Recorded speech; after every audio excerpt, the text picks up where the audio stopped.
بسم اللہ الرحمن الرحیم. السلام علیکم. ویلکم بیک ناظرین. ناظرین, پروگرام کے پہلے حصے میں ہم بات کر رہے تھے مجموعی طور پر جو پچھلے ہفتے کے خاص مخصوص ایام تھے اس حوالے سے, اور ہم نے بات کی کربلا پر حملے کے حوالے سے.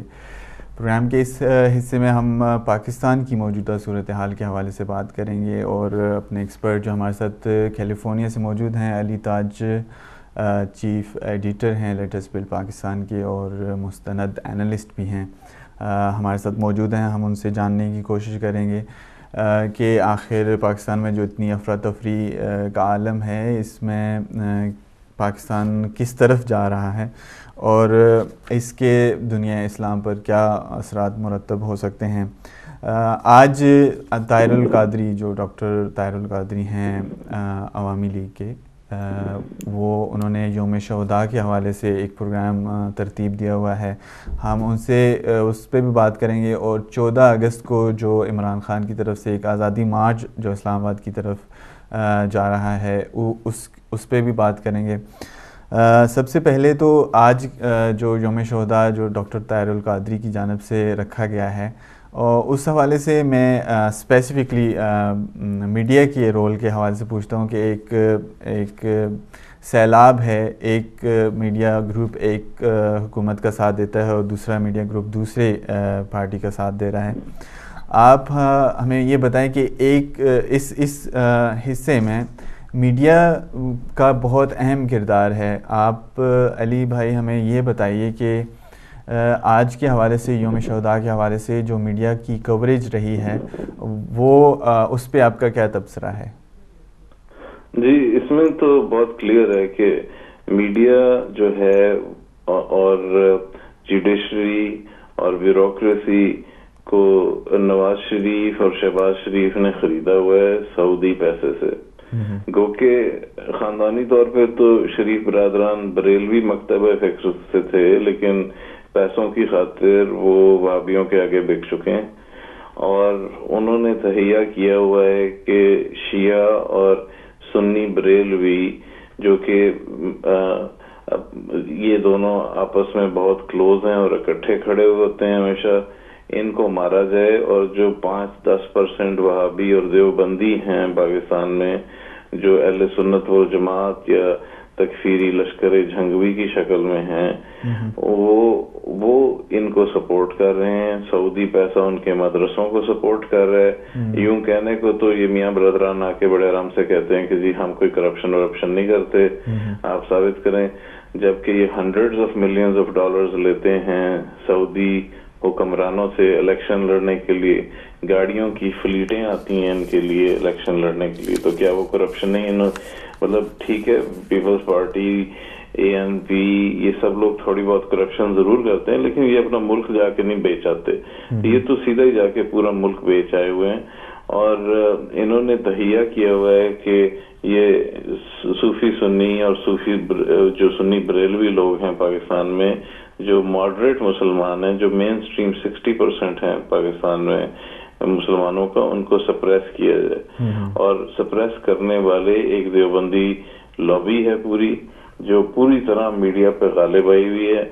ابھی ریسنٹلی ایک سلیم صافی اور پیپلز پارٹی کے ہیں فواد صاحب, ان کا پروگرام ہوا, انہوں نے کلیئرلی یہ بات کی کہ سنی بریلوی اور شیعہ اس وقت ساتھ کھڑے ہوئے ہیں, اور یہ دیوبندیوں کو جو ہے نا ان کے اوپر مسلط کیا جا رہا ہے, جو کہ ایک بہت ہی چھوٹی سی مائنورٹی ہیں, اور لیکن میڈیا میں ہر جگہ بیٹھے ہوئے ہیں. سلیم صافی صاحب جو کہ انہوں نے آ کے انتہائی جسے کہتے ہیں بے غیرتی کا ثبوت دیا, اور طاہر القادری کے پیسفل مارچ, جو پیسفل پروٹیسٹ وہ کر رہے ہیں, جو کہ ان کا جمہوری حق ہے, اس کو کمپیئر کیا لال مسجد سے, جو کہ ایک جو پوری کی پوری ایک فورٹریس بنی ہوئی تھی, فورٹیفائڈ انہوں نے کر لیا تھا, اور ان کے پاس اسلحہ, خودکش بمبار,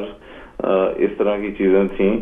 اور مطلب طاہر القادری صاحب کیا کر رہے ہیں؟ کیا وہ خودکش بمبار بھیج رہے ہیں؟ وہ صرف ایک پروٹیسٹ کر رہے ہیں. یوم شہداء ان کے لوگ شہید کیے گئے, جو کہ یہ شہباز شریف نے کروائے، اور جو رانا ثناء اللہ اور رانا مشہود جو کہ ملک اسحاق کو حضرت ملک اسحاق کہتے ہیں، جو کہ سینکڑوں لوگوں کا قاتل ہے، جس نے صوفی سنی اور شیعہ سنی بریلوی ہزاروں کے حساب سے مارے، اس کو یہ حضرت کہتے ہیں، اس کو جیل میں بھی پیسے بھیجتے ہیں. تو یہ اور سارے جو میڈیا والے، اسی طرح آپ کے حامد میر صاحب ہیں، انہوں نے بھی نسیم زارا کے شو میں انتہائی بے غیرتی کے ساتھ جو ہے لال مسجد کو اسی طرح بتایا جیسے کہ وہ بلوچ نیشنلسٹ کو بتاتے ہیں، جیسے کہ وہ طاہر القادری اور بلوچ نیشنلسٹ اور لال مسجد ان کے نزدیک ایک ہی جیسے ہیں. یعنی کہ ان کے خیال میں، ان کے جو دماغ میں جو تیزاب تکفیریت کا بھرا ہوا ہے، اس کے خیال میں جو طالبان لوگوں کے گلے کاٹتے ہیں یا سوئسائڈ بامبنگ کرتے ہیں، ان میں اور بلوچ نیشنلسٹ یا طاہر القادری میں کوئی فرق نہیں. ٹھیک، اچھا. تو یہ انتہائی پریشان کن صورتحال ہے جس کو نسیم زارا نے ایڈٹ آؤٹ کیا اور اپنا شو بند کر دیا، کیونکہ ایاز میر صاحب جو کہ بیسیکلی نواز شریف کی پارٹی سے تعلق رکھتے ہیں لیکن سمجھدار آدمی ہیں، انہوں نے کنفرنٹ کیا نسیم زارا کے شو میں حامد میر کو، اور میرے خیال ہے اسے 2-3 سنائی، اور اس کے بعد نسیم زارا نے شو کٹ کر دیا. شو اور اس کے بارے میں آرٹیکل آپ ہماری ویب سائٹ پہ بھی دیکھ سکتے ہیں، ویسے بھی آپ کو مل جائے گا. اچھا، طاہر القادری صاحب کا جو ایجنڈا ہے، اس کی بعض لوگوں کو سمجھ نہیں آتی کہ وہ ان کا نعرہ کیا ہے، وہ کیا چاہتے کیا ہیں. آپ کو اگر لیکن جو چاہتے ہیں وہ بالکل صحیح ہے، اور کسی حد تک عمران خان بھی وہی چاہتا ہے. ہوتا یہ رہا ہے ٹریڈیشنلی. صحیح ہے. میں چاہتا ہوں کہ دونوں ایک ہی چیز چاہتے ہیں، عمران خان اور طاہر القادری، تو پھر یہ اکٹھے کیوں نہیں ایک کام کرتے؟ اکٹھے جائیں گے تو زیادہ مؤثر ہوگا. ویل اوبیسلی ان کے پلیٹ فارم ڈفرینٹ ہیں. یہ ایک کام کیوں نہیں کر رہے، اس پہ تو میں نہیں کامنٹ کر سکتا، تب مطلب کیا سرائی ہوگی. لیکن میں یہ کہنا چاہوں گا کہ دیکھیں، جو نواز شریف کی ٹیم ہے، یہ جب تک مشرف سے ان کی کھٹبٹ نہیں ہوئی تو یہ ہمیشہ آرمی کی ٹیم ہوتے تھے، ہمیشہ یہ آرمی کی ٹیم ہوتے تھے، اور ان کو اجازت تھی کہ دھاندلی کریں. اور یہ ان کے چارٹر میں تھا کہ ہاں پیپلز پارٹی اور ان کا مقابلہ ہوتا تھا. جتنے بھی الیکشن ہوئے بے نظیر کے پاکستان واپس آنے کے بعد، اس میں یہ دھاندلی کرتے ہوتے تھے. تو ڈیل یہ تھی پیپلز پارٹی سے، ٹھیک ہے آپ، ہمیں پتا ہے کہ پاکستان میں 90% ووٹ آپ کا ہے، لیکن ہم ان کو دھاندلی کرا کے باری باری لے کے آئیں گے. اور یہ آرمی کا وہ ہوتا تھا. اب جب ان کی مشرف سے ہو گئی لڑائی بڑائی اور یہ سعودی عرب چلے گئے، تو وہاں سے یہ پھر پکی پلاننگ کر کے انہوں نے کہا اس دفعہ ہم نے آرمی کو بھی اپنا باس نہیں بنانا، ہم نے اس سے بھی بڑا باس ڈھونڈ لیا ہے جس کے پاس بہت پیسہ ہے، اور وہ ہے سعودی عربیہ کا بادشاہ. تو اب ہم نوکری کریں گے سعودی عربیہ کے بادشاہ کی.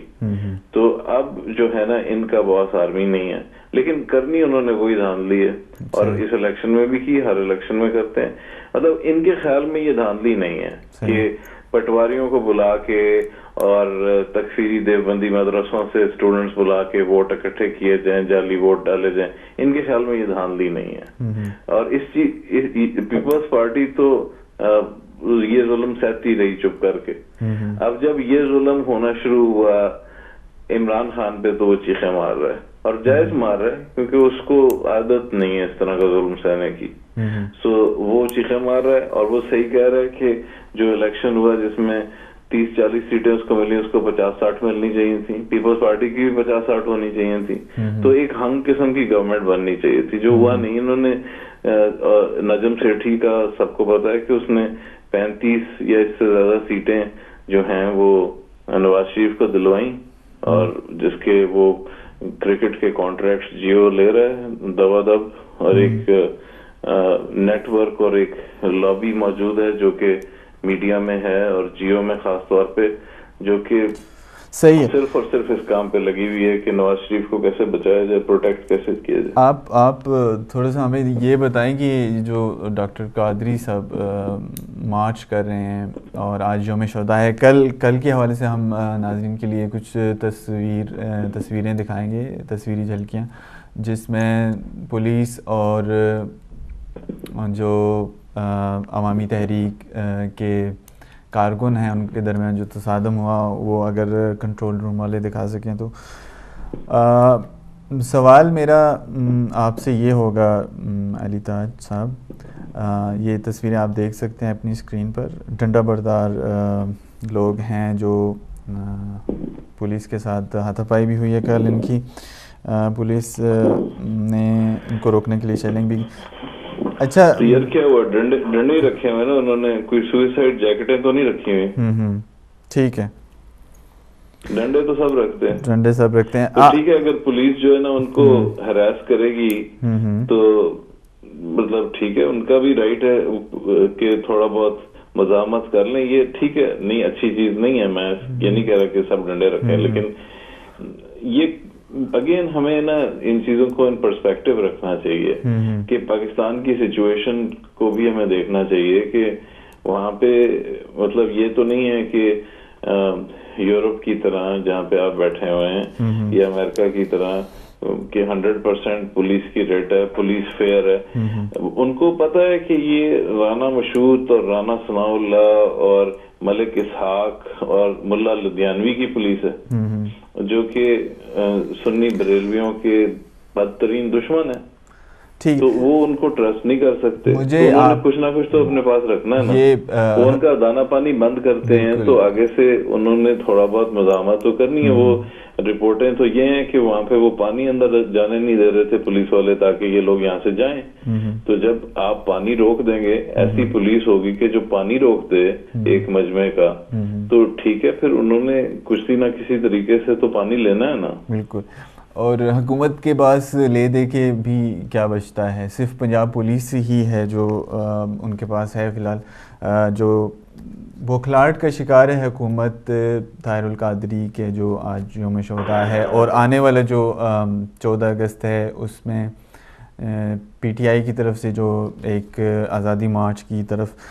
میں تھوڑا سا چاہتا ہوں کہ آپ ہمیں مختصر یہ بتا دیں کہ اگر طاہر القادری کا جو یہ انقلاب کا نعرہ ہے, اگر یہ اس میں کامیاب نہ ہوئے تو اس کے بعد طاہر القادری کا جو ایک تشخص ہے یا ان کا جو ایک امیج ہے وہ کتنا متاثر ہوگا اس سے؟ میرے خیال ہے ان کا امیج کوئی متاثر نہیں ہوگا اگر یہ کامیاب نہ ہوئے.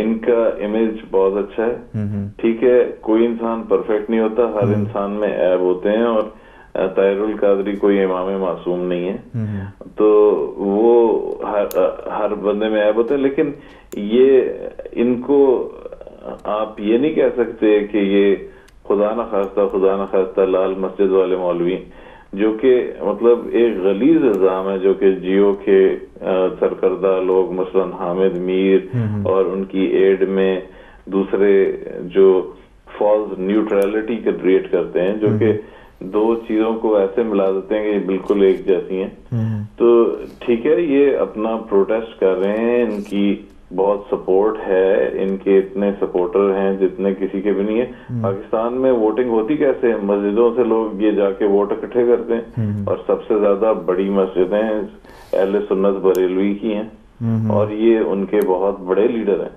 تو چاہے اس کا کوئی رزلٹ نکلے نہ نکلے, پہلی تو بات ہے میں سمجھتا ہوں کہ رزلٹ نکلنے والا ہے, اور انشاءاللہ یہ جو پاکستان کو دیوبندی وہابی اسٹیٹ بنانے کا منصوبہ, جو کہ گھناؤنا منصوبہ سعودی عرب نے جنا ہے, وہ یہ اہل سنت بریلوی ختم کر دیں گے. وہ کبھی بھی نہیں چاہیں گے کہ ان کے مزاروں کی تصحیح ہو, ان کے مزاروں کو پاکستان میں توڑا جائے جیسا کہ توڑا جاتا رہا.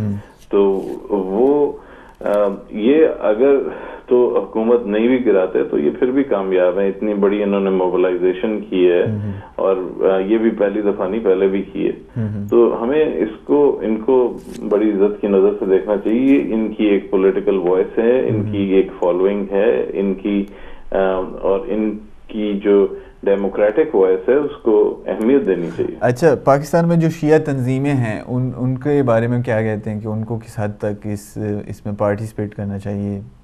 راجہ ناصر ان کو بالکل تمام شیعہ تنظیموں کو ہمیشہ اہل سنت بریلوی کے ساتھ چلنا چاہیے, اور اہل سنت بریلوی بھی ہمیشہ شیعہ تنظیموں کے ساتھ چلے ہیں, اور ان جو اور نہ صرف شیعہ تنظیموں کو, کرسچن تنظیموں کو, ہندو تنظیموں کو, سب کو مل کے ان کے خلاف چلنا چاہیے, کیونکہ جو پریزنٹ گورنمنٹ ہے وہ صرف اور صرف ربر سٹیمپ ہے تکفیری دیوبندی دہشت گردوں کی. اور یہ بات جو ہے طاہر القادری صاحب پرسوں اپنی پریس کانفرنس میں بگام دوحل کہہ چکے ہیں, اور میں اس کی بات کی 100% تائید کرتا ہوں. اچھا, بات کرتے ہیں تھوڑی سی جو لانگ آزادی مارچ ہو رہا ہے. ناظرین, ہم نے دیکھا کہ حکومت مختلف ہتھ کنڈوں سے اس کو نمٹنے کی کوشش کر رہی ہے. آرٹیکل 245 اسلام آباد میں لگا ہوا ہے. اس کے علاوہ ہم نے دیکھا کہ یوم آزادی کی ایک طویل ترین تقریبات کا اعلان کر دیا ہے. 17 اگست کو جو ہے فلسطین ڈے منانے کا اعلان کیا ہے. قومی پرچم تقسیم کیے جا رہے ہیں. طاہر القادری کے بعد اگر ہم بات کریں عمران خان کی, وہ کہتے ہیں کہ اگر مجھے کچھ ہو گیا تو اس کی ذمہ دار جو ہے حکومت ہوگی. اس کے علاوہ وہ یہ بھی کہتے ہیں کہ اگر جمہوریت ڈی ریل ہوئی تو اس میں ان کا کوئی قصور نہیں ہے. تو یہ کس طرح کا بیان ہے؟